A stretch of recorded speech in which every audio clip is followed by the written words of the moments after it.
प्रणाम, मैं हूं हिमांशु द्विवेदी और आपका स्वागत है हमारी खास पेशकश चर्चा में। चर्चा में आज भी हमारा विषय है सरकार की घेराबंदी, ब्रेकफास्ट पर लामबंदी। दरअसल संसद के मानसून सत्र में कोई चर्चा तो हो नहीं रही है, इसीलिए हम बार बार अपने कार्यक्रम के माध्यम से इस मुद्दे पर चर्चा करने के लिए मजबूर हो रहे हैं। मानसून सत्र की शुरुआती हंगामे के साथ हुई, क्योंकि ठीक एक दिन पहले ही इजरायली सॉफ्टवेयर पेगासस के जरिए अहम लोगों की जासूसी के आरोप लगे। दोनों सदनों में विपक्षी दलों के नेता पेगासस और 3 कृषि बिलों के खिलाफ आवाज उठाते रहे और मांग करते रहे कि सरकार पेगासस और किसान बिलों पर पहले चर्चा कराए। इन मुद्दों को लेकर विपक्षी दलों के नेताओं ने दोनों ही सदनों में काम रोको प्रस्ताव भी पेश किए। लोकसभा में कांग्रेस के सांसद मणिगम टैगोर ने कार्यस्थगन प्रस्ताव पेश करते हुए पेगासस पर बहस की मांग की, लेकिन मांगों पर सदन के द्वारा कोई ध्यान दिया गया ऐसा बोध नहीं हुआ। लेकिन इसके इतर सरकार इस दौरान लगातार ये कहती रही है कि विपक्ष मिलजुल कर संसद को ठप किए हुए है, लोकतंत्र का चीरहरण कर रहा है, संसद का समय जाया कर रहा है और इन तमाम आरोपों के बीच में सरकार दनादन अपने विधेयक पारित कराती जा रही है। तृणमूल कांग्रेस के वरिष्ठ नेता और सांसद डेरेक ओब्रायन ने आज इसी पर एक ट्वीट कर दिया। उन्होंने कहा कि ये विधेयक पास हो रहे हैं या चाट पापड़ी की तैयारी हो रही है, जो 5-5 मिनट के आधार पर विधेयक पास हो जा रहे हैं। सत्तारूढ़ दल खासा नाराज है। प्रधानमंत्री मोदी समेत तमाम नेताओं ने इस बयान को संसद का अपमान करार दिया है। दूसरी तरफ राहुल गांधी एक बार फिर विपक्षी दलों के सामूहिक नेता बनने की कोशिश करते हुए आज नजर आए हैं। उन्होंने कॉन्स्टिट्यूशन क्लब में 17 विपक्षी दलों के नेताओं को बुलाया था। 17 में से 15 पहुंचे भी। 15 लोगों के साथ उन्होंने नाश्ता किया। नाश्ते के बाद साइकिल की सवारी की। साइकिल के माध्यम से ही सवार होकर तमाम नेता संसद तक पहुंचे। संदेश देने की कोशिश की कि सरकार के खिलाफ विपक्ष एकजुट है और उस एकजुट विपक्ष का नेतृत्व राहुल गांधी कर रहे हैं और महंगाई के मुद्दे पर जनता के भी संदेश देने की कोशिश भी कर रहे हैं। हम आज इस मसले पर चर्चा करेंगे कि क्या इस प्रकार की कोशिशों से लोकतंत्र मजबूत करने की कोशिश हो रही है, क्या सरकार का रवैया संसद की गरिमा को स्थापित करने की दिशा में आगे बढ़ता हुआ महसूस हो रहा है, और कुल जमा यह मानसून सत्र क्या इसी तरीके से समाप्त हो जाने वाला है। 5 खास मेहमान इस चर्चा का हिस्सा बनने के लिए हमारे साथ मौजूद हैं। उनसे आपका परिचय कराएं और इस निराशाजनक मसले पर कुछ बातचीत करने की एक उम्मीद भरी कोशिश करें। उससे पहले लेकिन समय है आज के विचार सूत्र का। हमारा आज का विचार सूत्र इस निराशाजनक परिस्थितियों को व्यक्त करने वाला है। हमारा विचार सूत्र यह कहता है कि नष्ट कीर्तिस्तु नश्यति, अर्थात जिसकी कीर्ति नष्ट हो गई उसका जीवन ही नष्ट हो जाता है। वेद व्यास जी के द्वारा यह कहा गया था। इस आजाद भारत के अंदर संसद की महिमा, संसद की कीर्ति, संसद के यश के संदर्भ में बहुत कुछ कहा गया, सुना गया, लेकिन पिछले कुछ समय से संसद में जो कुछ घटित होता है उससे उसकी कीर्ति में कोई इजाफा हो रहा है ऐसा महसूस नहीं होता, बल्कि कीर्ति शनै शनै नष्ट होती जा रही है। इसको हम किस रूप में देखें, इस पर विचार करने की जरूरत सांसदों की भी है और देश की जनता की भी। और इस रोशनी में हम अपनी चर्चा को आगे बढ़ाने की कोशिश करते हैं। 5 खास मेहमान हमारे साथ जुड़ रहे हैं। हमारे साथ भारतीय जनता पार्टी के वरिष्ठ नेता और सांसद मुकेश राजपूत जी खासतौर पर इस चर्चा के लिए मौजूद हैं। हमारे साथ अलका लांबा जी हैं, कांग्रेस की तेज तर्रार प्रवक्ता, जो अपने तर्कों के माध्यम से हमेशा लोगों को मुरीद बनाती हैं। हमारे साथ देवेंद्र वर्मा जी हैं, संसदीय मामलों के जानकार हैं, छत्तीसगढ़ विधानसभा के प्रमुख सचिव रह चुके हैं। हमारे साथ प्रेम कुमार जी हैं, देश के जाने माने संजीदा पत्रकारों में से एक। आप सभी का स्वागत है। चर्चा की शुरुआत अलका लांबा जी से करना चाहता हूं, लेकिन अलका लांबा जी से चर्चा की शुरुआत करूं उससे पहले कुछ चुनिंदा बयान साझा करना चाहता हूं अपने पैनलिस्ट से भी और दर्शकों से भी, जो वर्तमान इस मसले को लेकर तमाम नेताओं के माध्यम से जनता तक पहुंचाए जा रहे हैं। सुनिए क्या कुछ कह रहे हैं हमारे नेता। Slightly different perspectives on the world. We come from different states. We come from different ideas.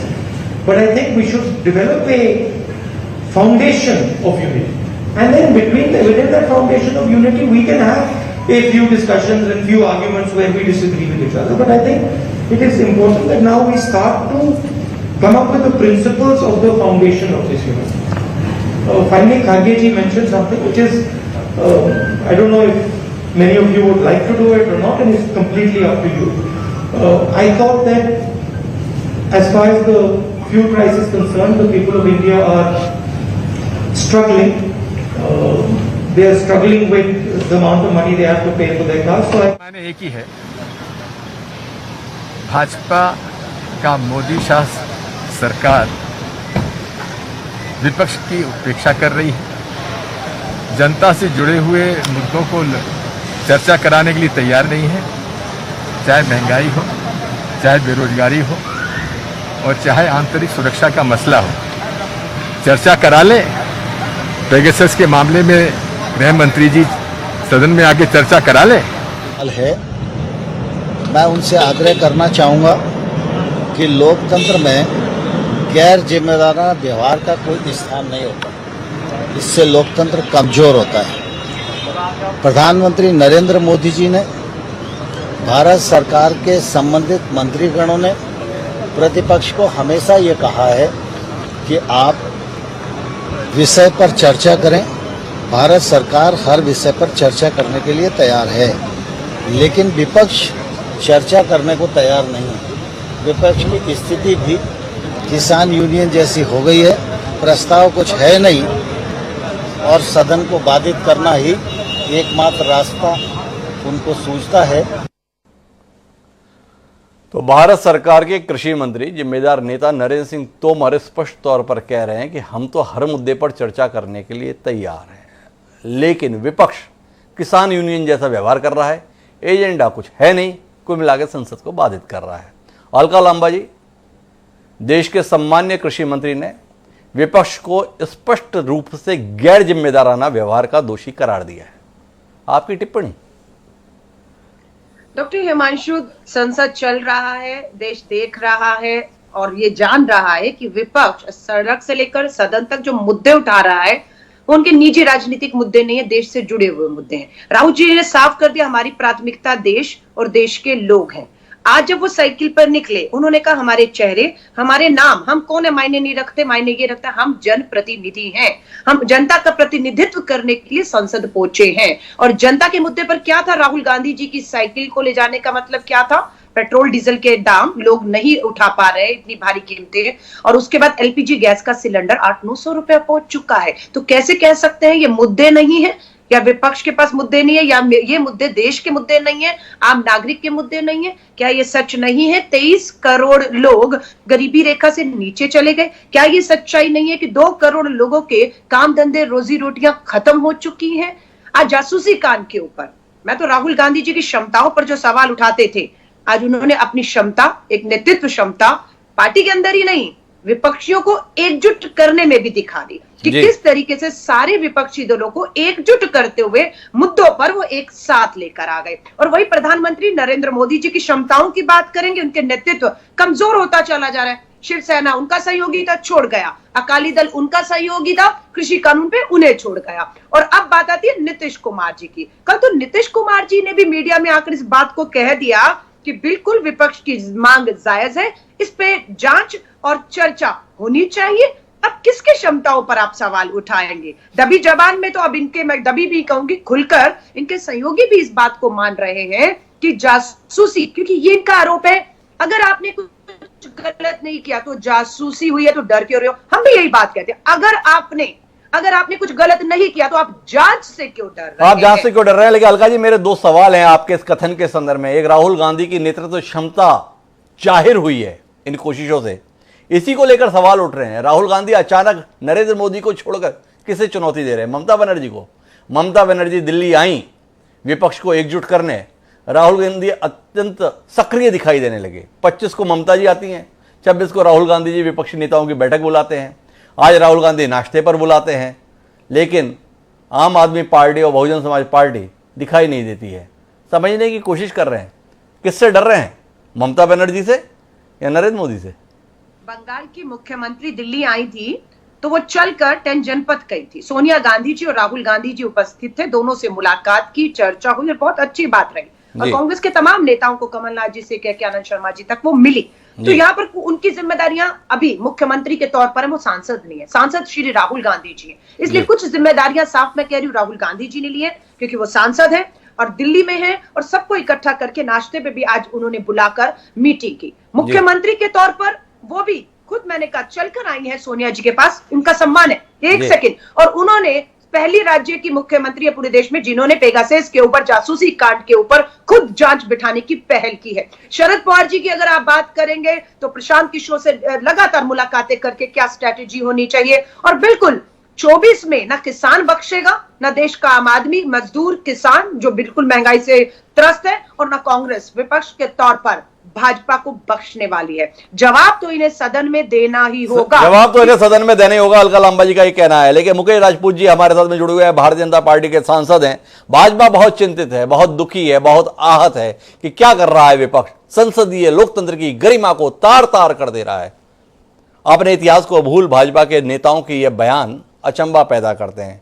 पर मुकेश जी जानना ये चाहते हैं, आपके नेता बाहर आकर बयान देते हैं कि हम हर विषय पर चर्चा करने के लिए तैयार हैं, पर सदन में सभापति का दायित्व निभा रहे लोग फिर चर्चा के लिए व्यवस्था क्यों नहीं देते हैं, ये रहस्य समझ में नहीं आता।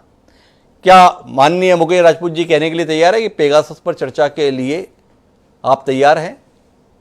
बिल्कुल, कई बार माननीय प्रधानमंत्री ने भी कहा है, कई बार हमारे जो स्पीकर महोदय हैं उन्होंने भी कहा है, और हमारे जो भी संसदीय मंत्री हैं उन्होंने भी कहा है कि विपक्ष आए और मैं चर्चा के लिए तैयार है। लेकिन विपक्ष कहीं पर भी चर्चा के लिए तैयार नहीं है। विपक्ष तैयार नहीं है। विपक्ष के पास कोई मुद्दा तो बचा नहीं है। विपक्ष के पास कोई मुद्दा तो है नहीं। आप देख लिए आपने देखा है कि किसान पास हुए जो किसानों के लिए है, लेकिन कांग्रेस और कांग्रेस के सहयोगी दल बराबर ये कह रहे हैं कि ये काले कानून है। और हमारे कृषि मंत्री माननीय प्रधानमंत्री कई बार कहा कि ये काले कानून हैं, तो आप आइए इसमें चर्चा करिए, पॉइंट बाई पॉइंट डिस्कस करिए, कहीं काला कानून है उसे ठीक किया जाए। लेकिन कहीं पर भी कोई चर्चा में भाग नहीं लेना चाहता, करे इन्हें सिरे से वापस करिए, ये कैसे संभव है? तो इसलिए कांग्रेस के पास या कांग्रेस के सहयोगी दलों के पास में कोई मुद्दा बचा नहीं है।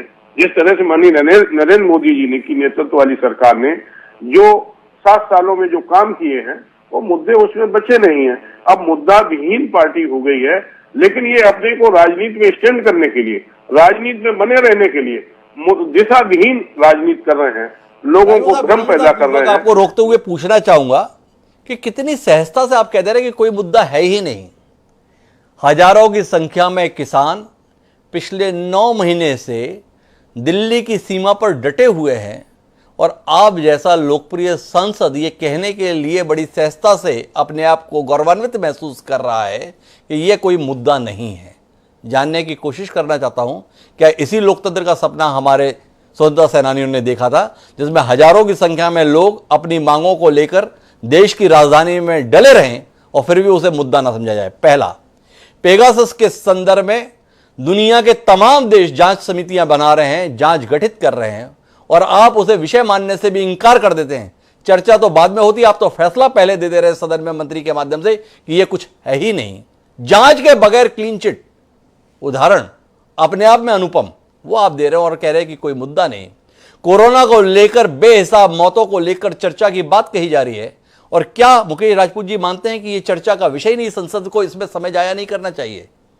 थोड़ा रोशनी दे। तो करिए ना, चर्चा का विषय चर्चा करिए ना। चर्चा से भाग क्यों रहे हैं आप? चर्चा से तो भाग रहे, चर्चा करना नहीं चाह रहे आप लोग। चर्चा से भाग नहीं रहे हैं मुकेश राजपूत जी, विपक्ष के द्वारा इस पर स्थगन दिया गया, आप मंजूरी नहीं कर रहे हैं। आप अपने काम कराना चाह रहे हैं, ना कि विपक्ष के द्वारा उठाए गए मुद्दों पर एक जवाबदेही सरकार की भूमिका निभाएं, ये विपक्ष का आरोप है। क्या आप इस आरोप को खारिज करते हैं? विपक्ष के लोग वहां कहेंगे मैं इस बिंदु पर चर्चा करेंगे, स्पीकर महोदय उसकी स्वीकृति देंगे। वो तो स्थगन आदेश के लिए कह रहे हैं, तो स्थगन आदेश के लिए नहीं, उसकी अध्यक्ष महोदय ने चर्चा को वो दिया है, उसे स्थगित कर दिया है। लेकिन आप चर्चा के लिए बात रखिए ना, वो चर्चा इन महंगाई चर्चा के लिए बात रखिए। बार मुकेश राजपूत जी का ये कहना है। मेरे साथ में देवेंद्र वर्मा जी हैं, पूर्व प्रमुख सचिव हैं, छत्तीसगढ़ विधानसभा के संसदीय मामलों के मर्मज्ञ हैं। थोड़ा देवेंद्र जी आपसे समझना चाहूंगा, एक रोचक दृश्य है, मंत्री सदन के बाहर लगातार बोल रहे हैं हम तो हर विषय पर चर्चा के लिए तैयार हैं। विपक्ष कह रहा है सदन के बाहर कि कोई चर्चा के लिए तैयार नहीं है। आप संसदीय मामलों के जानकार हैं, थोड़ा रोशनी दें, अड़चन कहां है? दोनों पक्ष बोल रहे हैं हम चर्चा के लिए तैयार हैं और चर्चा हो नहीं रही है, मजबूरन हम अपने कार्यक्रम में चर्चा कर रहे हैं।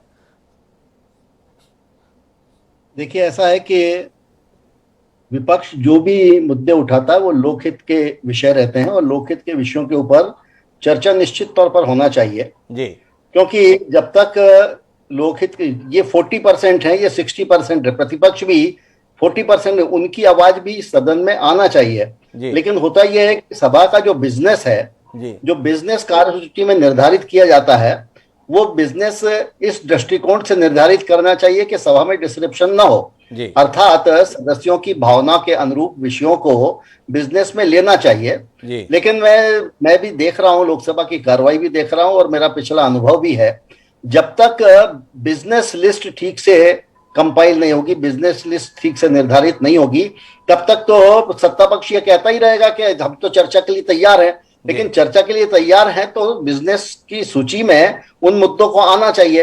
अब कोरोना जैसा मुद्दा, महंगाई का मुद्दा, ये सारे मुद्दे जनहित के मुद्दे हैं, और यदि ये जनहित के मुद्दे प्रतिपक्ष नहीं उठाएगा तो निश्चित तौर पर सभा में डिस्रप्शन होना अवश्य संभावी है। उस डिस्रप्शन से कोई रोक नहीं सकता। एक बात मैं और कहूंगा, जब जो भी पार्टी प्रतिपक्ष में रहती है वो हमेशा डिस्रप्शन के लिए उसको जवाबदेह कहा जाता है, लेकिन सत्ता पक्ष कहता है कि नहीं, ये डिस्रप्शन जो है ये प्रतिपक्ष की वजह से। मैं दो स्टेटमेंट आपको बताता हूं पुराने, एक अरुण जेटली का और एक सुषमा स्वराज का। अरुण जेटली ने एक बार कहा, संसद का कार्य किसी विषय पर चर्चा करना है, लेकिन जब मुद्दों को सरकार द्वारा इग्नोर किया जाता है तो अवरोध प्रजातंत्र को एलावी रखने के लिए आवश्यक है। ये अरुण जेटली का स्टेटमेंट है। और एक सुषमा स्वराज का स्टेटमेंट है, not allowing parliament to function is also a form of democracy like any other form. तो जब यही पार्टी भाजपा और उनके ये लीडर ऑफ अपोजिशन थी सुषमा स्वराज, और ये भी लीडर ऑफ अपोजिशन थे राज्यसभा के, इनका स्टेटमेंट डिस्रप्शन के संबंध में ऐसा है। और अब जब डिस्रप्शन हो रहा है तो सत्ता पक्ष ये कहता है कि ये डिस्रप्शन प्रतिपक्ष की वजह से हो रहा है। लेकिन मेरा यह निश्चित मानना है कि प्रतिपक्ष तो चाहता है कि सभा की कार्रवाई चले, लेकिन चले उसके साथ में प्रतिपक्ष ये भी चाहता है कि उसके मुद्दों को कार्रवाई में सम्मिलित करे। अब जैसा आपने भी बताया अपने स्टेटमेंट में कि एक भी स्थगन प्रस्ताव सभा में अभी तक स्वीकृत नहीं हुआ। इतने मुद्दे उठे, क्यों नहीं स्थगन प्रस्ताव सभा में स्वीकृत करते? एक्चुअली अध्यक्ष भी बहुत बंधा हुआ रहता है। देखिए, मैं बहुत स्पष्ट तौर पर आपको ये बताना चाहूंगा, ये मुद्दा बहुत पुराना है कि अध्यक्ष, यद्यपि उससे निष्पक्षता की उम्मीद की जाती है, लेकिन 5 साल के बाद में उसी अध्यक्ष को जब अपने टिकट के लिए, आपने भी शायद गवाह होंगे, छत्तीसगढ़ में एक अध्यक्ष को टिकट किस प्रकार से मिला था। जब वो अध्यक्ष जाते हैं नेता के पास में, क्योंकि प्रधानमंत्री सबसे मजबूत आदमी होता है, तो उसको टिकट का भय रहता है कि अगली बार मिलेगा कि नहीं मिलेगा, इसलिए उससे बहुत अधिक निष्पक्षता की उम्मीद नहीं की जा सकती। जिनका खुद का व्यक्तित्व से मेरा आशय है, जो बहुत पुराने सांसद हैं। आजकल तो एक परिपाटी चली है कि किसी को भी अध्यक्ष बना दिया जाए, चाहे वो उसकी उम्र, उसका अनुभव सभा में या उसकी प्रतिष्ठा दल में, ये सभी बातें हैं। तो ऐसा अध्यक्ष तो निष्पक्ष रह ही नहीं सकता। मेरा किसी के ऊपर आक्षेप नहीं है। और फिर एक और बहुत मुद्दे की बात मैं आपको कहूंगा कि जो लोकसभा का या विधानसभाओं के जो सचिव या महासचिव होते हैं, उनके ऊपर भी बहुत डिपेंड करता है कि बिजनेस लिस्ट कैसी बने। वही अध्यक्ष को बिजनेस लिस्ट में सभी कंट्रोवर्शियल इशू निश्चित तौर पर बिजनेस लिस्ट में आना चाहिए। तो सरकार तो ये कहती रहेगी और जो कहती रहेगी कि हम तो चलाना चाहते हैं, प्रतिपक्ष कहेगा हम भी चलाना चाहते हैं, लेकिन दोनों एक दूसरे के ऊपर आरोप प्रत्यारोप करेंगे। एक्चुअली ये काम संसद का है, संसद के पदाधिकारियों का है कि जो भी सूचनाएं मिली है उनको बिना किसी का चेहरा देखे, निष्पक्षता के साथ में उसमें व्यवहार करें। बड़े स्पष्ट शब्दों में देवेंद्र वर्मा जी ने बताया कि कुल मिलाकर लोकसभा या राज्यसभा की जो कार्यसूची दैनंदिनी बनती है, उसमें इन मुद्दों को किसी भी दिन शामिल नहीं किया गया है, इसलिए बवाल है। कुछ कहना चाहेंगे मुकेश राजपूत जी? जो दावा आप सदन के बाहर करते हैं, सदन की व्यवस्था में वो रिफ्लेक्ट नहीं हो रहा है, सदन की व्यवस्था में व्यवहारिक तौर पर दिखाई नहीं दे रहा है। आपकी कथनी और करनी के संदर्भ में इस भेद को पूर्व विधानसभा सचिव देवेंद्र वर्मा यहां पर उदाहरण से समझाने की कोशिश कर रहे हैं। कुछ अपराध बोध आपको आ रहा है इस स्पष्टता से? देखिए, मैं आपको बता दूं कि वर्मा जी जो बता रहे हैं वो अपने स्तर से वर्मा जी अपनी ओपिनियन बता रहे हैं, लेकिन ऐसा लोकसभा में कुछ है नहीं ना, राज्यसभा में ऐसा है ना, ऐसा राज्यसभा में है ना लोकसभा में है। जी। यहाँ पर बार बार कहा जा रहा है, सत्ता पक्ष की तरफ से भी कहा जा रहा है, दूसरे हमारे लोकसभा के स्पीकर की तरफ से भी कहा जा रहा है कि आप चर्चा करिए। चर्चा में भाग नहीं लेकर हो हल्ला कर रहे हैं, काले बिल वापस लो, या आप इस पे जासूसी कांड के ऊपर हो हल्ला कर रहे हैं। हो हल्ला करने से थोड़ा होगा, आप सदन चलाइए, आप सदन को चलने दीजिए और चर्चा करिए। और चर्चा करिए। मुकेश राजपूत जी का कहना है कि स्पीकर तो व्यवस्था दे रहे हैं, ये लेके हंगामा कर रहे हैं। मेरे साथ में मनोज यादव जी हैं, समाजवादी पार्टी के प्रवक्ता हैं, उनसे ही समझने की कोशिश करते हैं। मुकेश राजपूत जी का कहना है सरकार चाह रही है, सभापति चाह रहे हैं, पर नहीं चाह रहा है तो विपक्ष नहीं चाह रहा है। क्यों नहीं चाह रहा है? उत्तर प्रदेश का चुनाव दिखाई दे रहा है इसलिए नहीं चाह रहा है। अपनी तरफ से तर्क नहीं है सदन में बोलने के लिए इसलिए नहीं चाह रहा है। परस्पर कोई सहमति नहीं है इसलिए एक राय होकर कोई कह नहीं पा रहा है इसलिए चाह रहा है। कुल मिलाकर चाह क्या रहा है विपक्ष? देखिए हिमांशु जी, मौजूदा सरकार जो है 2014 से और अब तक जी जो संसद के संसदीय प्रणाली के हिसाब से बिल्कुल निचले दर्जे पे संसद को चलाने और उसको आगे बढ़ाने में अपनी प्राथमिकताएं, अपनी पूरी सेवाएं दर्ज करा चुकी है, इसमें दो राय नहीं।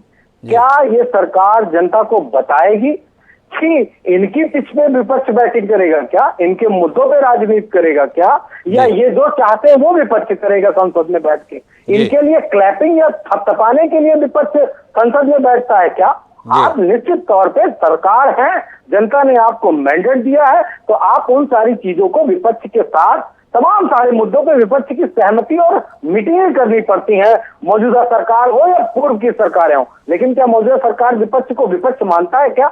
ये बात मुझे कहते हुए बिल्कुल अतिशयोक्ति नहीं है हिमांशु जी कि पहली बार मैं सदन में इस तरह के लोगों को देख रहा हूं जो सत्ता में बैठ के विपक्ष को विपक्ष नहीं समझते। वो ये समझते हैं कि जो कुछ हम कह रहे हैं वही सही है। मैं एक बात ये कह दूं और बार बार कहूंगा, प्रधानमंत्री का इस तरह का जो इशारा था सदन में, लोकसभा में, वो इतिहास कभी भूलेगा नहीं। कभी देश के किसी प्रधानमंत्री ने इस तरह की हरकत नहीं की। वो किसी भी थर्ड फ्रंट का हो, कांग्रेस का हो या बीजेपी का ही कोई प्रधानमंत्री रहा हो, उन्होंने उस गरिमा को समझा है। और मुकेश राजपूत क्या बोलेंगे? ये तो गुलाम है। मैं खुले शब्दों में कह रहा हूं, ये गुलाम है। इनकी लोकतंत्र व्यवस्था बीजेपी की खत्म हो चुकी है। वो भाजपा नहीं है जो जेटली को बोलने के लिए, सुषमा स्वराज को बोलने के लिए और अटल जी से सवाल पूछने के लिए जानी जाती थी। ये वो बीजेपी नहीं, ये हिटलर शाही गुजराती कंपनी है जो व्यापार करने में विश्वास रखती है।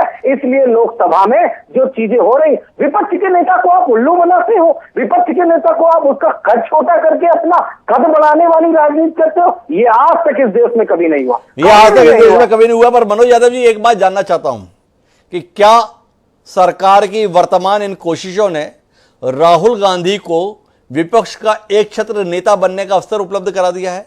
क्या इस आकलन से आप कोई इत्तेफाक रखते हैं? क्या आप महसूस करते हैं कि इस घटना ने, इस पूरे परिदृश्य ने राहुल गांधी को कांग्रेस ही नहीं बल्कि पूरे विपक्ष का चेहरा बनने के लिए, पूरे विपक्ष का नेतृत्व करने के लिए अवसर दिया है? क्या कहेंगे आप इस पे समाजवादी पार्टी के प्रवक्ता होने के नाते? देखिए, अगर हम एक उस सिस्टम को याद करें या भूल जाएं जब जनता पार्टी की सरकार इस देश में कांग्रेस के विरुद्ध एक बड़े बहुमत के साथ बन गई थी, इसके बाद अगर हम भूल जाएं तो बिना कांग्रेस के कोई थर्ड फ्रंट की सरकार नहीं बन पाई। इसमें मुझे नहीं लगता है कि मैं गलत हूं। बीजेपी ने जरूर कांग्रेस के अगेंस्ट में सरकार बनाई है। तो ये बात कह देना कि कांग्रेस प्रासंगिक नहीं है विपक्ष की राजनीति में, या ममता बनर्जी नहीं, समाजवादी पार्टी नहीं, ये मेरे ख्याल से बिल्कुल मिथक बात है। सभी राजनीतिक दल अपनी अपनी जगह को बेहतर अपनी रिस्पॉन्सिबिलिटी को निभाएंगे। लेकिन एक बात मैं पुनः दोहराऊंगा हिमांशु जी, जो मेरे मन को कचोटती है, ये पहला ऐसा सरकार है, अभी ऐसी पहली सरकार है जो दूसरे को नीचा दिखा के अपना कद ऊंचा करने की कोशिश करती है। दूसरे की बड़ी तार्किक टिप्पणी कर रहे हैं मनोज यादव जी।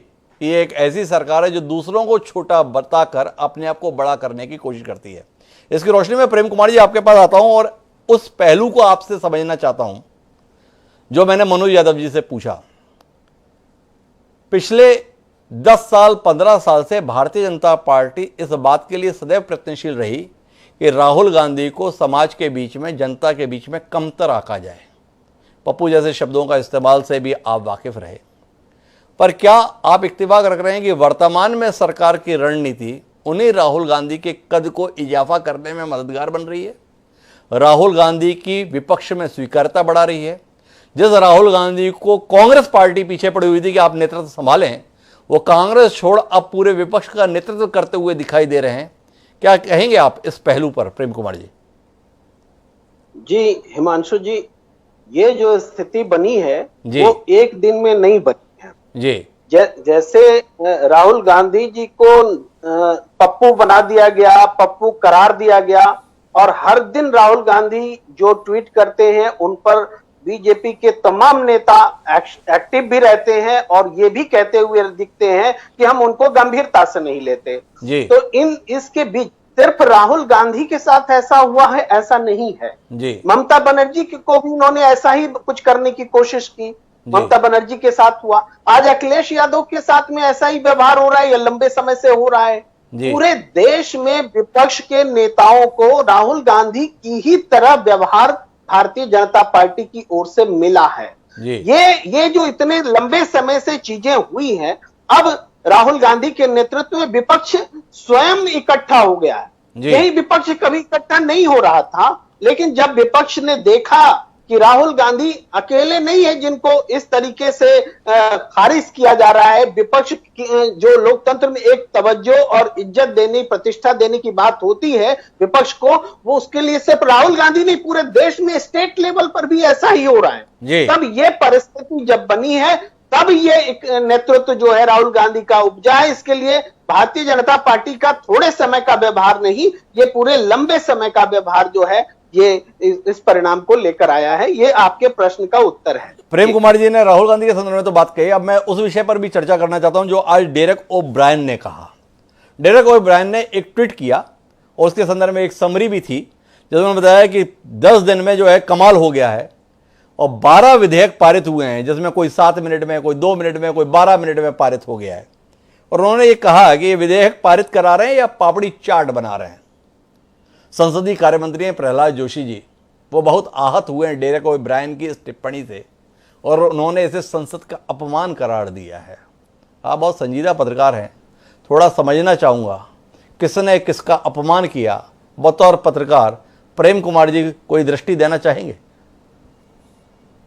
देखिए हिमांशु जी, ये इसी सदन में नहीं हुआ है, इसी सत्र में, इससे पहले के सत्र में भी बड़ी संख्या में बिल पारित हुए हैं और बहुत कम समय में पारित हुए हैं, एवरेज 5 मिनट के हिसाब से पारित हुए हैं। ये परंपरा सी कुछ सत्रों में बनी है और इसको लेकर शब्दों के चयन में पापड़ी बोल देना, इसको लेकर कोई आपत्ति हो सकती है, इसको और अच्छे शब्दों में बोला जा सकता था, लेकिन मूल बात यह है कि सदन नहीं चल रहे हैं। सत्ताधारी दल आरोप लगा रहा है कि विपक्ष चलने नहीं दे रहा है। जब सदन विपक्ष चलने नहीं दे रहा है या चर्चा होने नहीं दे रहा है, ये बात आप कह रहे हैं, तो आप अगर सदन में रुक जाते कि जब तक विपक्ष नहीं आएगा हम बिल को पारित नहीं करेंगे, तब वो संसदीय मर्यादा को पालन करने और कराने की जिम्मेदारी वाली बात होती। अरे बहुमत की सरकार तो राजीव गांधी की सरकार भी थी, 400 से ज्यादा बहुमत सीटें थी लोकसभा में, लेकिन उस सरकार को भी विपक्ष जो बहुत कम संख्या में था बायकॉट करके और समय से पहले चुनाव कराने के लिए मजबूर कर दिया। तो मजबूर विपक्ष ने किया ऐसा जरूर है, लेकिन फैसला तो सत्ताधारी दल ने ही लिया था, उसने ही तो विपक्ष का सम्मान किया था। तब तो वो प्री टाइम समय से पहले इलेक्शन हो पाए थे। आज का जो सत्ताधारी दल है विपक्ष का सम्मान क्यों नहीं कर पा रहा है? देखिए, क्लास डिस्टर्ब होता है तो क्या आप बच्चों को जिम्मेदार बताएंगे या शिक्षक को जिम्मेदार बताएंगे? ये महत्वपूर्ण प्रश्न है। ये महत्वपूर्ण प्रश्न है, काफी मौलिक बात प्रेम कुमार जी ने कही है। मैं वापस अलका लांबा जी के पास रुक करता हूं और अलका लांबा जी से जानना चाहता हूं कि कुल मिलाकर आपके इस प्रदर्शन से, आपके इस नारेबाजी से, आपके इस चिल्ला चौड़ से, आपके इस आक्रामकता से सदन नहीं चल पा रहा है वो अपनी जगह, पर सरकार का काम रुक रहा हो ऐसा कहीं महसूस नहीं हो रहा। इतने बड़े बड़े महत्वपूर्ण बिल बिना किसी चर्चा के पारित हो जा रहे हैं, उनके गुण दोषों को लेकर देश की जनता जान भी नहीं पा रही है। कुल मिलाकर अलका जी, आपको नहीं लगता है कि आपके इस प्रदर्शन से, आपके इस तरीके के बर्ताव से सरकार को आपने एक सहूलियत हासिल करा दी है अपना काम निकालने की। क्या कहेंगे इस पर आप तो स्वयं विधायक रहे हैं। प्रेम जी को आपने सुना, वरिष्ठ पत्रकार है। 1984 में 84 में राजीव जी को इससे भी बड़ा बहुमत मिला, उसके 30 साल बाद 2014 में नरेंद्र मोदी जी को मिला। आप समझ रहे हैं, बताया आपको, कभी विपक्ष की आवाज को दबने नहीं दिया गया। आज आप बहुमत तानाशाही के दम पर बिल लगातार, सही कहा उन्होंने, 2-2 1-1 मिनट में बिल आते गए और पास होते चले गए। लागू किसको करना है, लागू किस पे करना है? करना है राज्यों को लागू, किस पे करना है? देश की जनता पे करना है। अगर आप बिना चर्चा के, बिना सर्वसम्मति के इस तरह से कानून लाते चले जाएंगे और उसका आउटकम क्या होगा, नतीजे क्या होंगे? सिर्फ जब तक आप इनके व्यापक चर्चा नहीं करेंगे, विपक्ष और सत्ता बैठकर इन बिलों के कोई मायने रह ही नहीं जाते हैं। अब आप आ जाइए, आपके सांसद बीजेपी के बैठे हैं, इनसे पूछिएगा, सांसद में ना बिजनेस एक तय होता है कि आज सदन में किन मुद्दों पर कितनी देर चर्चा होगी, पूछिएगा।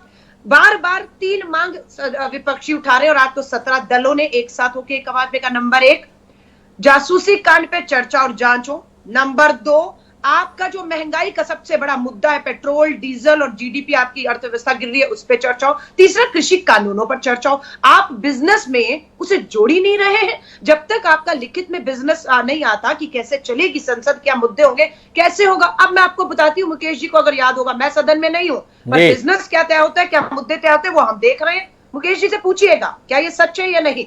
कल कोरोना के ऊपर आप ही के जो है नियम 193 के तहत आया कि कोरोना पे चर्चा होगी। समय कितना था? 30 मिनट का। कितने राज्य हैं आपके पास? पूरे एक राज्य को 1-1 मिनट भी नहीं मिलता कि वो कोरोना महामारी की तीसरी लहर से पहले सवाल पूछ सके कि वैक्सीन कितना है, कितने आईसीयू, कितने बेड, कितने ऑक्सीजन प्लांट लगे हैं। 1-1 मिनट नहीं दे रहे, और वो भी चर्चा ऐसी है 30 मिनट आप बोल कर रख लीजिए, मंत्री उपस्थित नहीं होगा, मंत्री इसमें जवाब भी नहीं देगा, सिर्फ आप अपनी बात रखिए 1-1 मिनट की। ये कोई चर्चा है? इससे क्या हासिल करेंगे आप, हम जानना चाहते हैं।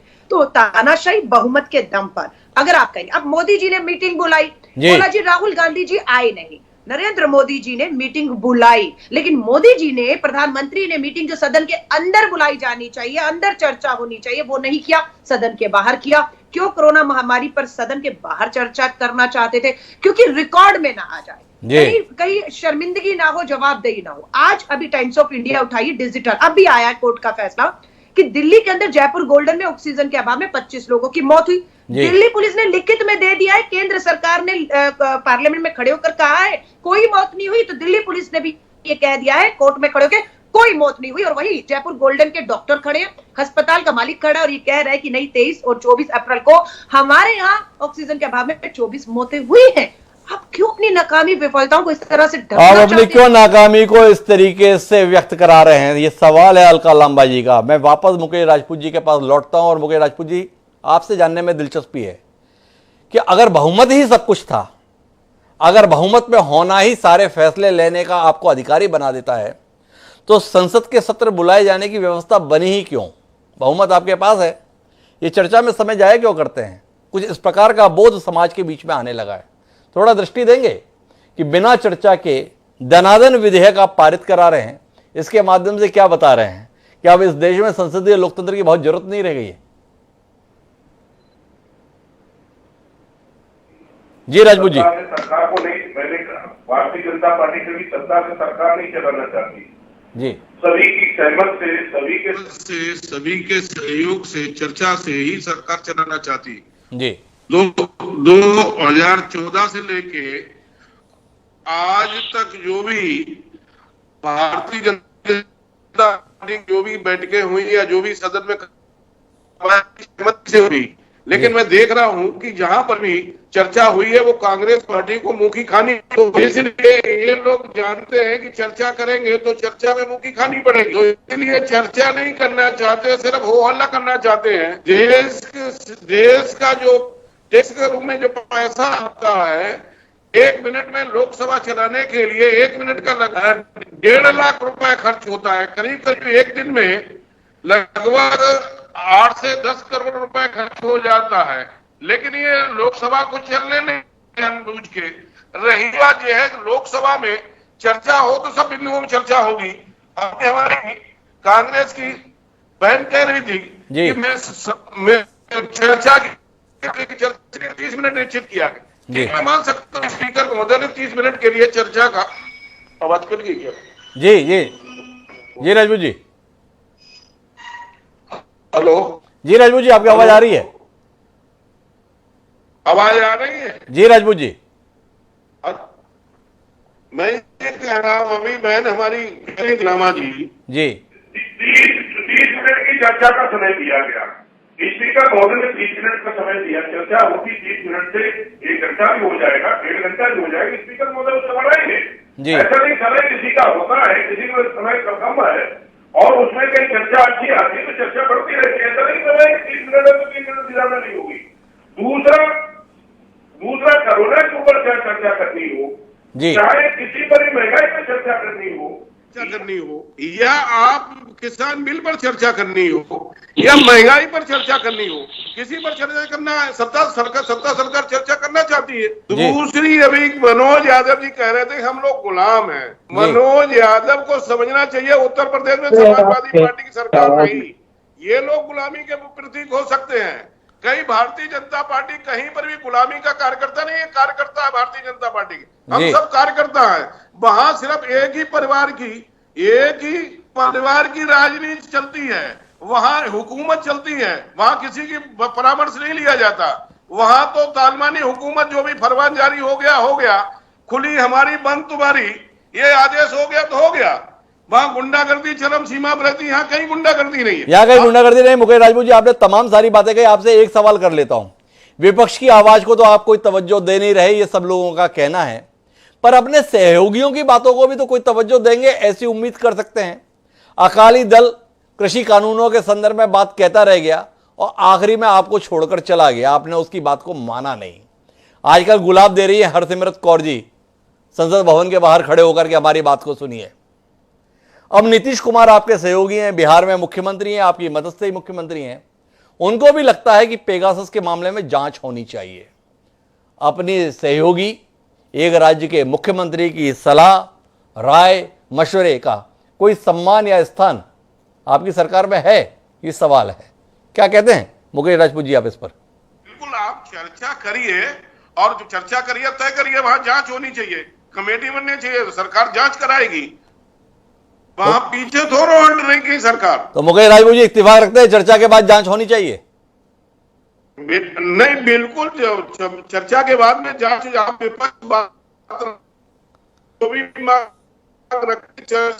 चर्चा। तो मुकेश राजपूत जी इत्तेफाक रख रहे हैं चर्चा भी होनी चाहिए और चर्चा के बाद जांच भी होनी चाहिए। मनोज यादव जी, आप जिन्हें गुलाम करार दे रहे थे, खुलकर अपनी बात कह रहे हैं, समर्थन कर रहे हैं नीतीश कुमार जी की बात का भी, और इससे ज्यादा क्या उम्मीद करते हैं भारतीय जनता पार्टी के सांसद से? आप अपने शब्द वापस लेना चाहेंगे, अपनी टिप्पणी वापस लेना चाहेंगे? मैं उस दिन जरूर अपने शब्दों को वापस ले लूंगा जिस दिन मुकेश राजपूत जी का कहा गया वक्तव्य लोकसभा में चर्चा का विषय बन जाएगा। मैं माफी भी मांगूंगा इनसे, क्योंकि मुझे एक बात तो बिल्कुल व्यक्तिगत रूप से दिखाई पड़ती है, बड़े बड़े बीजेपी के धुरंधर नरेंद्र मोदी, अमित शाह के सामने कोई अपना वक्तव्य रख नहीं पाते। मुकेश राजपूत न 3 में न 13 में है, इनकी गिनती में 303 में समझता हूँ कि जो अंतिम वाला 3 है वहां तक है, तो वहां तक तो इनकी कोई वहां सुनवाई भी नहीं है। बड़े बड़े मिनिस्टर, बड़े बड़े बीजेपी के धुरंधर जिन्होंने बीजेपी को कांधा देके यहाँ तक शिखर तक पहुंचाया, उनकी तो नरेंद्र मोदी अमित शाह सुन नहीं रहे हैं। तो ये जो बात कह रहे हैं बड़ी जिम्मेदारी से कहनी चाहिए अपनी पार्टी, अपनी सरकार की बात को। मेरे ख्याल से ना पेगासस पे सरकार जांच कराने जा रही, ना चर्चा कराने जा रही। और अभी कह रहे थे 1 मिनट में 1.5 लाख रुपए खर्च होते हैं। अरे भाई, आप नागपुर वालों, आपने 2009 से लेके और 2014 तक इस देश की संसद को चलने नहीं दिया। 50% नहीं ये देश की संसद चल पाई, और आपने जितना नुकसान किया इस देश का, ये कम से कम जनता और राजनीतिक व्यक्तित्व और राजनीतिक पार्टियां तो जानती हैं। आप भ्रमित कर सकते हो, आपके पास बड़े टूल्स हैं, आप जनता को एक बता सकते हो, एक पूरा नरेटिव सेट कर सकते हो कि विपक्ष बिल्कुल नुकसान कर रहा है मौजूदा। अरे नुकसान तो आपने कर दिया जनता का, और ऐसा नुकसान भारतीय राजनीति के स्वतंत्र देश के आज तक समय काल में न किसी राजनीतिक दल ने किया और न ही कोई बाहरी शक्ति भी इस तरह नुकसान। मनोज यादव जी, मैं एक सवाल आपसे जानना चाहता हूं। भारतीय जनता पार्टी के वर्तमान नेतृत्व को राजनीतिक दृष्टि से बड़ा कुशल मानते हैं राजनीतिक विश्लेषक। संसद के गतिरोध के माध्यम से क्या हासिल करना चाह रहा है भाजपा का नेतृत्व या सरकार का नेतृत्व, इस संदर्भ में कोई दृष्टि है आपके पास में जिसे आप साझा करना चाहें हमसे कि क्यों सत्तारूढ़ दल इस रुख के साथ अभी तक मौजूद है? देखिए, मैं बीजेपी की सरकार और खासकर मोदी सरकार को मैं दो सेगमेंट में बांटता हूं, जो ये मेरा अपना ओपिनियन, अपनी सोच है। एक है आर्थिक दृष्टिकोण, दूसरा है भावनात्मक दृष्टिकोण। भावनात्मक दृष्टिकोण से नरेंद्र मोदी की सरकार बहुत ही सफल सरकार है, जो भारतीय इतिहास में कभी इंदिरा गांधी को दुर्गा के रूप में या पंडित जवाहरलाल नेहरू जी को एक बड़ा व्यक्तित्व वाला प्रधानमंत्री जिन्होंने एक नई इंडिया बनाने की कोशिश की, वो सारे जो दृष्टिकोण है वो भावनात्मक कम और तमाम सारे मुद्दों को दृष्टांतित करते हैं। लेकिन जो मौजूदा सरकार है वो भावनात्मक रूप से बहुत सफल रही है। वो फिर चाहे राम मंदिर का मुद्दा हो, चाहे वो हिंदू मुस्लिम का मुद्दा हो, चाहे वो धारा 370 हो, फिर चाहे, लेकिन अगर आर्थिक दृष्टिकोण की जब इस सरकार की चर्चा करोगे तो इस भारत का नहीं विश्व का कोई राजनीतिक विश्लेषक और या अर्थशास्त्री इस सरकार का सपोर्ट नहीं कर सकता। ये मनोज यादव बड़े दम्भ के साथ कहते हैं। ये मनोज यादव का टिप्पणी है, लेकिन अलका लांबा जी को हस्तक्षेप करना चाह रहे थे, उनके हस्तक्षेप को सुनते हैं और फिर देवेंद्र वर्मा जी के पास रुख करते हैं। जी अलका जी, आप कुछ कहना चाह रहे थे? डॉक्टर हिमांशु, भाजपा के सांसद मुकेश भाई साहब कहूंगी क्योंकि उन्होंने मुझे बहन कहा है। उन्होंने कहा है कि अगर सदन में चर्चा हो गई, जो विपक्ष नहीं चाह रहा, और वो हो गई तो विपक्ष को मुंह की खानी पड़ेगी। मुझे तो ऐसा लग रहा है भाई साहब आपको सुनकर कि अगर महंगाई पर चर्चा करवा दी तो हमारी चर्चा से ये पता लगेगा कि पेट्रोल डीजल 100 पार नहीं है, वो तो 50 रुपए में बिक रहा है। देश की अर्थव्यवस्था -8 में नहीं, डबल डिजिट 10% निकलने वाली है। जासूसी कांड पर जांच हो गई तो ऐसा पता लगेगा कि मोदी जी राहुल गांधी जी की नहीं, राहुल गांधी जी मोदी जी की जासूसी करा रहे थे। ये क्या तर्क है कि विपक्ष चर्चा करेगा तो मुंह की खानी पड़ेगी? हकीकत यह है कि चर्चा हो गई तो आप घिरेंगे और आपका मध्य प्रदेश के मंत्री को यह कहना पड़ रहा है कि 15 अगस्त 1947 को पंडित जवाहरलाल नेहरू जी द्वारा दिया गया भाषण आज की महंगाई और अर्थव्यवस्था का दोषी है। आपकी महिला मंत्री मीनाक्षी लेखी की तरह आपको भी कहना पड़ेगा कि टीकाकरण की बुरी हालत राहुल गांधी और गांधी परिवार की वजह से हुई है। तर्क तो ऐसे दीजिए जो देश सहमत हो सके। तर्क ऐसे दीजिए जिससे देश सहमत हो सके। मुकेश राजपूत जी भी कोई टिप्पणी करना चाह रहे थे, एक बार उनकी बात सुन लेते हैं। मुकेश राजपूत जी की उनकी बातचीत तकनीकी कारणों से हम उतने बेहतर तरीके से नहीं सुन पा रहे थे। ये मुकेश जी, आप कुछ कहना चाह रहे थे अलका जी की टिप्पणी पर? नहीं, अलका जी कह रही थी जी कि किस बिंदु पर कोई बिंदु था, ध्यान नहीं आ रहा जी। चर्चा के संदर्भ में ही था उनका कि चर्चा अगर हुई तो मुंह की खानी पड़ेगी। आप ऐसा कह रहे हैं? मैंने कहा, मैंने ये कहा, जब भी आपने देखा पिछली कार्रवाइयां जब भी आपने देखी, क्योंकि मैं भी सदन बैठता हूँ, आपने भी सदन की कार्रवाई देखी होंगी या आप पुराने रिकॉर्ड उठा के देख लीजिए। जब आपने कोई इशू रेज किया लोकसभा में या राज्यसभा में रेज किया, उसमें जहां पर भी है वो कांग्रेस ने अपनी मुंह की खाई। एक नहीं, मैं तो इसलिए 2014 से मैं सांसद हूँ और मैं देख रहा हूँ 7 साल से, तो इसलिए विपक्ष ने भी ये मान लिया है कि हम यदि लोकसभा में कोई चर्चा करेंगे और चर्चा में वो स्वयं फंसेंगे। अब बात रही महंगाई की बात, डीजल की बात कर रहे हैं। डीजल पहले आप देखिएगा, दिल्ली में सबसे सस्ता डीजल हुआ करता था ऑल इंडिया में, 7 रुपए 8 रुपए सस्ता होता था। हम लोग जब उत्तर प्रदेश से आते थे तो हम लोगों को डीजल दिल्ली से भरा के ले जाते थे, दिल्ली आते थे तो, और ले जाते थे। उसके बाद में आज क्या है, दिल्ली के भी आप देखिए रेट, अन्य हमारे उत्तर प्रदेश से भी रेट ज्यादा। रही बात यह है कि आपके गुजरात है, गुजरात में आपकी सरकार वहां डीजल के रेट कम क्यों नहीं करा लेते? डीजल वहां तो जो है सेंसर इतना लगा, केंद्र सरकार, आप समझिए डीजल में कोई ये तो है नहीं कि इंटरनेशनल दाम जो बढ़ेंगे तो इंटरनेशनल दाम यहाँ भी बढ़ाने पड़ेंगे आपको। रही बात, स्टेट गवर्नमेंट भी अपना जो दाम बढ़ा के, अपना रेट बढ़ा के वो स्टेट गवर्नमेंट को चलाने के लिए टैक्स लगा रही है। राजपूत जी, बहुत विनम्रता के साथ आपको बताना चाहता हूं कि आजकल बच्चे को पता चल गया कि तेल के दाम पर कौन सी सरकार कितना पैसा कमा रही है, कौन कितनी ड्यूटी लगा रहा है। कुल मिलाकर अंतर्राष्ट्रीय स्तर पर जो दामों की कीमत आप बताते हैं, 35 रुपए में आज भी देश की सरकार को या इस देश को डीजल उपलब्ध हो रहा है, पेट्रोल उपलब्ध हो रहा है। उसके बाद जो कुछ भी लिया जा रहा है वो सम्मान्य राज्य और केंद्र की सरकार के द्वारा तथाकथित रूप से हम लोगों का भला करने के लिए, हमारे लिए काम करने के लिए टैक्स के रूप में उगाही की जा रही है। इस सत्य को बार बार लोगों के बीच में बताया जा रहा है कि किस कदर तरीके से टैक्स लगाया जा रहा है। लेकिन हमारा विषय वो नहीं, हम अपने विषय में केंद्रित रहते हैं। देवेंद्र वर्मा जी के पास आते हैं। देवेंद्र वर्मा जी, बार बार ये बात हो रही थी, आपने भी पिछली बार कहा कि कार्यसूची में जोड़ना चाहिए। आपसे जानना चाहता हूं तकनीकी रूप से कि कार्यसूची तैयार करने का दायित्व किसका है? क्या सभापति अपनी मर्जी से कर लेते हैं या सभी दलों की एक समिति भी होती है जिसके माध्यम से लोकसभा, राज्यसभा या विधानसभाओं में क्या कुछ काम होगा ये तय होता है? थोड़ा उस दृष्टि से भी तकनीकी पहलू को साझा करें हमारे साथ।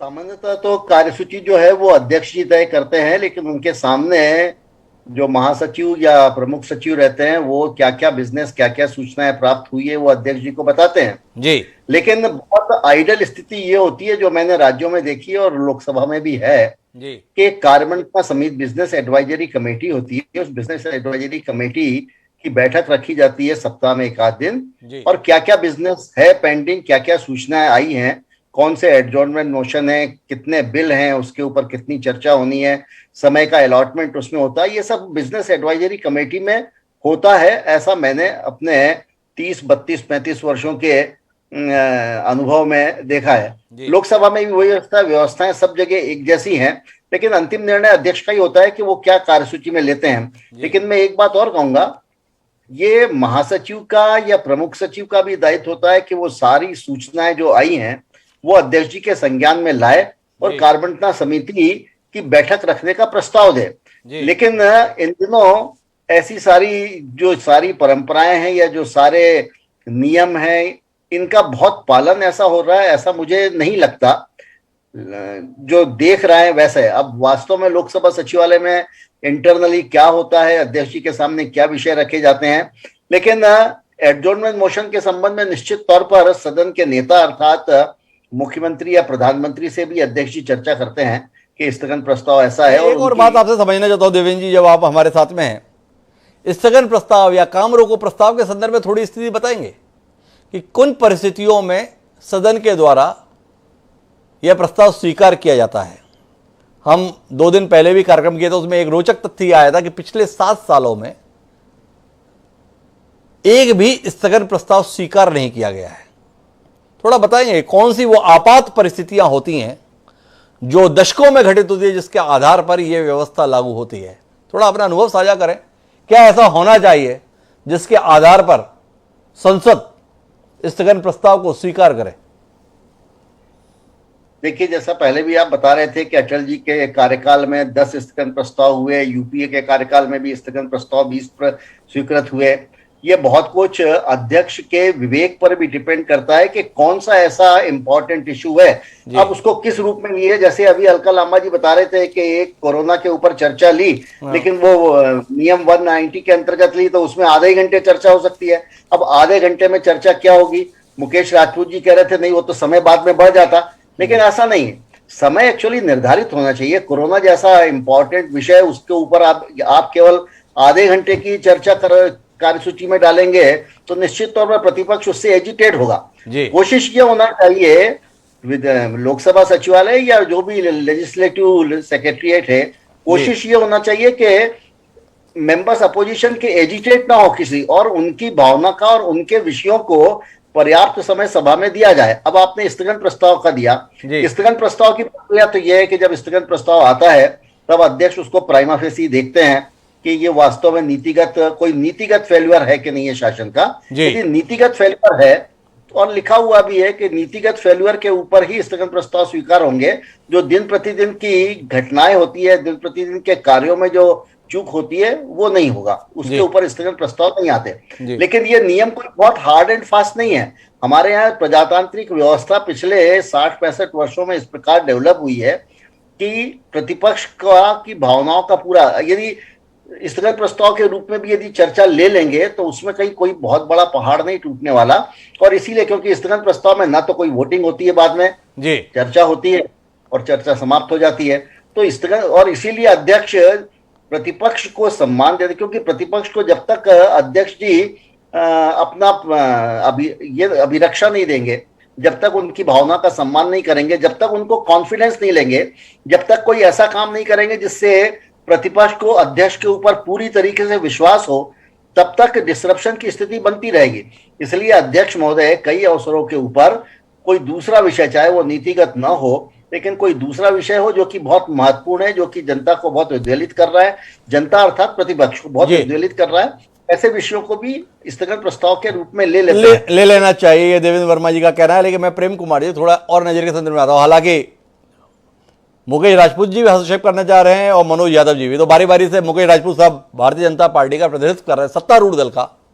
सत्तारूढ़ दल भले ही विपक्ष का सम्मान कर रहा है, नहीं कर रहा है, इस पर बहसों पर हमें तो सत्तारूढ़ दल का सम्मान करना चाहिए, तो मुकेश राजपूत जी की बात सुनना चाहिए।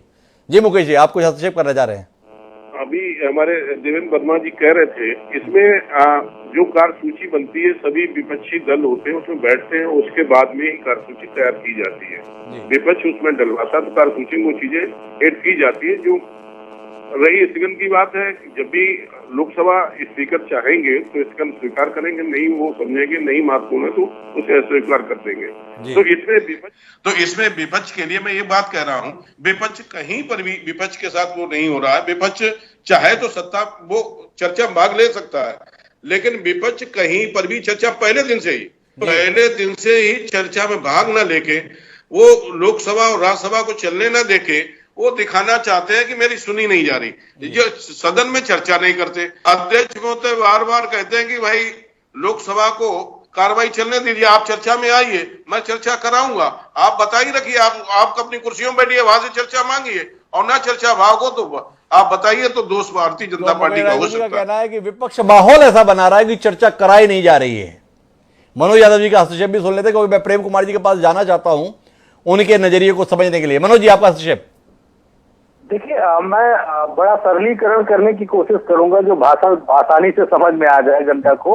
आप एक उदाहरण समझिए, अगर ये सरकार देश के तमाम सारे मुद्दों पे तमाम सारे उन मुद्दों को सामने लाना चाहती है, या तमाम सारी जो इन्होंने नियम कानून बनाए और प्रतिपादित करना चाहते हैं, तो नरेंद्र मोदी जी एज ए प्रधानमंत्री ये बयान न देते कि देखो मैंने दलितों पिछड़ों को कैबिनेट में जगह दी है और विपक्ष सुनते उनका परिचय नहीं करने दे रहा है।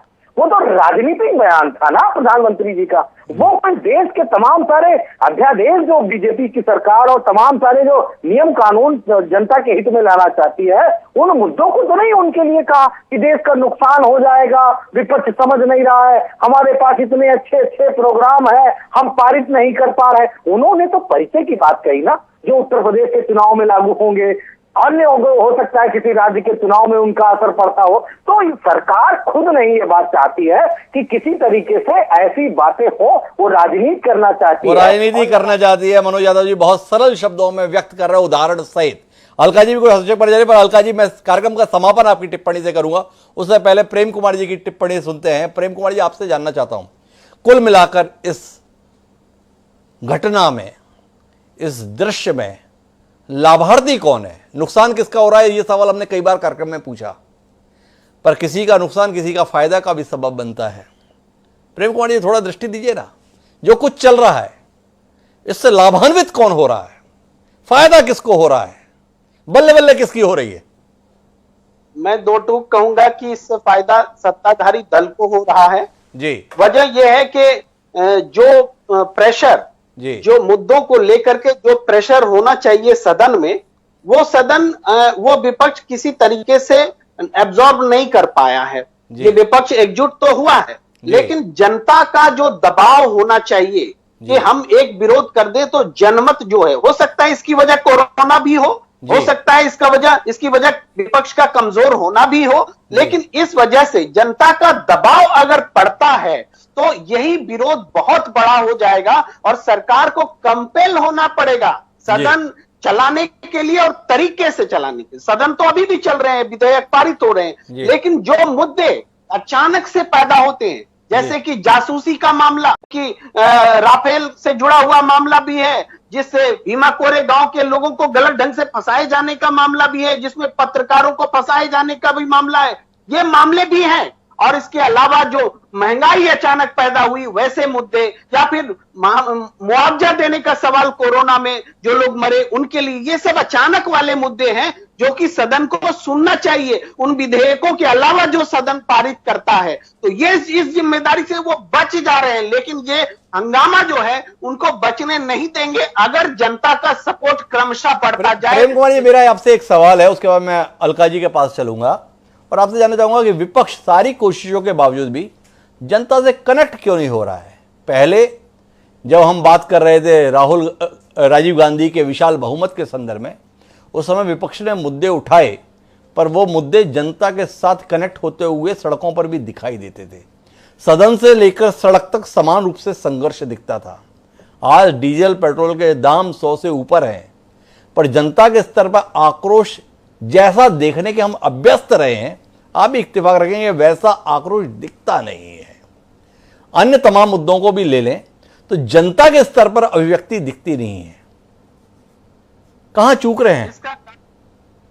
इसका कारण हिमांशु जी, मैं पूरे भारतीय राजनीति में जो आया बदलाव है, जो टेक्नोलॉजी की तरफ बढ़ चुका है पूरी राजनीति, जो सीईओ फॉर्मेट में राजनीतिक दल बन गए हैं, इस वजह से जिनके पास ज्यादा पैसा है, जिनके पास ज्यादा संसाधन है, वो जनता से कनेक्ट होने का मैंने दावा कर रहे हैं। मैं उन्हें भी कनेक्ट नहीं मानता, वो जनता तक उनकी रीच जरूर है, लेकिन जो लोग संसाधन विहीन हैं वो तो जनता के पास इस टेक्नोलॉजी के कारण फंस कर रह गए। और आम आदमी के बीच लोगों से चंदा लेकर के राजनीति करने का जो जमाना था, वो अगर फिर से वापस लाया जाएगा तभी राजनीतिक दल की जनता से कनेक्टिविटी होगी। बड़ी महत्वपूर्ण टिप्पणी है प्रेम कुमार जी की। जनता से चंदा लेकर अगर आप राजनीति करेंगे, मतलब जनता को जोड़ते हुए अगर आप सियासत करेंगे, तभी जनता आपसे कनेक्ट होगी। केवल ट्विटर खेलने से आप जनता के साथ जुड़ा हुआ अपने आप को मान लें, लेकिन वह व्यवहारिक रूप से दिखता नहीं है। मैं आखिरी बातचीत के लिए अलका लांबा जी आपके पास रुक करता हूं। प्रेम कुमार जी का निष्कर्ष है, फायदा तो कुल मिलाकर सत्तारूढ़ दल का हो रहा है, तो क्या माने? सत्ता के हाथों खेल रही है कांग्रेस, सत्तारूढ़ दल के हाथों खेल रहे राहुल गांधी, या इससे इतर कोई और नजरिया आप साझा करना चाहेंगे?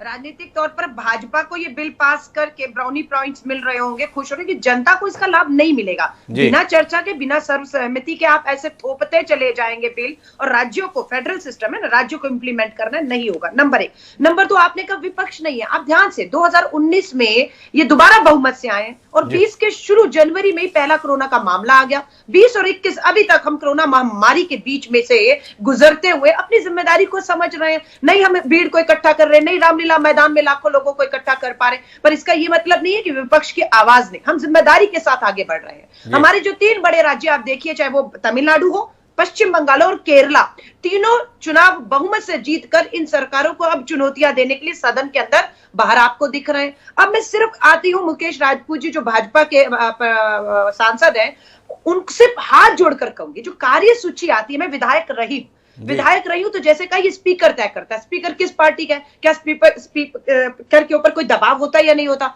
अब ये कार्य सूची में अगर आ ही नहीं रहा कि विपक्ष का एक भी मुद्दा चर्चा में नहीं है, चर्चा सिर्फ आपके बिलों पर होगी, क्यों नहीं विपक्ष हंगामा करेगा? जिस दिन आपने कार्यसूची में विपक्ष के एक एक मुद्दे को लाना शुरू किया, आप भी चर्चा करेंगे और हम भी चर्चा करेंगे, आपके बिल भी पास होंगे और विपक्ष के मुद्दों पर भी चर्चा होगी। विपक्ष के मुद्दों पर भी चर्चा होगी। कुल मिलाकर समाधान के तौर पर जो बात निकल कर आ रही है, अगर वाकई सरकार ईमानदार है, अगर सभापति वाकई चाहते हैं कि सदन चले, तो उसका सीधा समाधान इस रूप में, इस चर्चा में निकल कर आ रहा है कि लोकसभा या राज्यसभा की कार्यसूची में उन विषयों को हिस्सा बनाकर शामिल करके दिखाइए जिन मुद्दों पर चर्चा की बात विपक्ष बाहर कर रहा है और सरकार कह रही है कि आप हर मुद्दे पर चर्चा के लिए तैयार हैं। अगर तैयार हैं तो वो कार्यसूची में जाहिर कीजिए। विपक्ष की मजबूरी होगी अगर वो कार्यसूची सार्वजनिक हो गई कि वो उस चर्चा का हिस्सा बने। देखें, इस सुझाव पर अमल करेंगे। बहरहाल आप सभी मेहमानों को बहुत बहुत धन्यवाद एक सार्थक चर्चा का हिस्सा बनने के लिए। समय है अब आज के शेर का। राहुल गांधी ने एक बार फिर बैठक की, पर क्या बात बनी? इसी को समर्पित हमारा आज का शेर ये कहता है कि ये मुलाकात नहीं होती है, ये मुलाकात नहीं होती है, बात होती है मगर बात नहीं होती है। हफीज जालंधरी ने जो ये कहा था, ये विपक्ष के अनिर्णय की स्थिति को व्यक्त करते हुए। राहुल गांधी समय समय पर विपक्ष का नेतृत्व करने की कोशिश करते रहे, पर वह कोशिश व्यवहार रूप में सफल होती अमूमन दिखती नहीं है। पर क्या इस बार सफल होगी? इंतजार आपको भी हो, हमको भी, पर उससे बड़ा सवाल इस बात का कि मानसून सत्र क्या सफलतापूर्वक संपन्न होगा या कुल मिलाकर इसी प्रकार के नाटक का हिस्सा बनकर इतिहास के पन्नों में दफन होगा। आज के इस कार्यक्रम में इतना ही। कल फिर मिलते हैं नए विषय के साथ। मुझे दीजिए सदा प्रणाम।